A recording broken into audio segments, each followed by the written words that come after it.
राम राम भावांनो. काल आपण रात्री ना इंडियन ऑइलच्या पंपावर झोपलो होतो. मग सकाळी झोपेतून उठलो. म्हटलं चला आता आपल्याला जायचं आहे. मग गाडी काढली आणि आलो महाराष्ट्र बॉर्डरच्या पुढं. इथं आहे ना सचिन उभा होता. मग सचिनला भेटलो. सचिन म्हणे चला आता आपण पुढं कुठंतरी जाऊ आणि नाश्ता करू. मग आम्ही दोघं आलो या हॉटेलला आल्यावर आम्ही दोघांनी नाश्ता केला.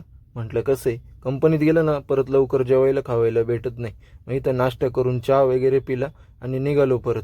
मला जायचं होतं विजापूरला आणि त्याला जायचं होतं बँगलोरला. सचिन सरळ सरळ बँगलोरला निघून गेला आणि मी आलो इथल्या कंपन्या जिथं आहे ना त्या ठिकाणी विजापूरला आल्यावर मी आलो मग कंपनीच्या गेटमध्ये आत गाडी घातली. सिक्युरिटीने गाडीचा फोटो काढून घेतला. मला म्हणे गाडी जाऊ दे डायरेक्ट मागच्या बाजूला, तिथंच गाडी रिव्हर्स लाव. मग इथं मी गाडी रिव्हर्स लावून दिली आणि गाडीची ताडपत्री खोलून दिल्यावर त्यांचं गाडी खाली करायचं काम चालू झालं. थोड्या वेळात त्यांनी गाडी खाली करून दिली. लगेच मी गाडीची आहे ना ताडपत्री बांधून घेतली आणि आलो डायरेक्ट सोलापूर हायवेला लागल्यावर गाडी चालून मला लय कंटाळा आला होता आणि पोटात पण काहीतरी नव्हतं. म्हटलं चला थोडंसं आहे ना टाईमपास काहीतरी खायला घेऊ.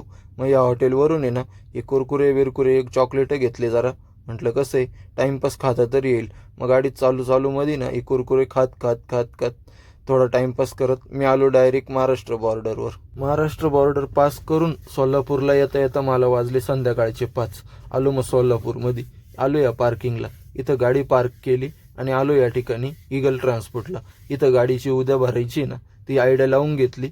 म्हटलं कसं आहे परत सकाळी ना टेन्शन नाही राहिलं पाहिजे, डायरेक्ट भरायला जायचं. मग आलो या हॉटेलला. इथं आल्यावर एक राईस प्लेट घेतली आणि जेवण करायला बसलो. तुम्ही पण जेवण करा. आता आपण भेटू उद्याच्या ब्लॉगमध्ये. तोपर्यंत लाईक करा, कमेंट करा, फॉलो करा, शेअर करा.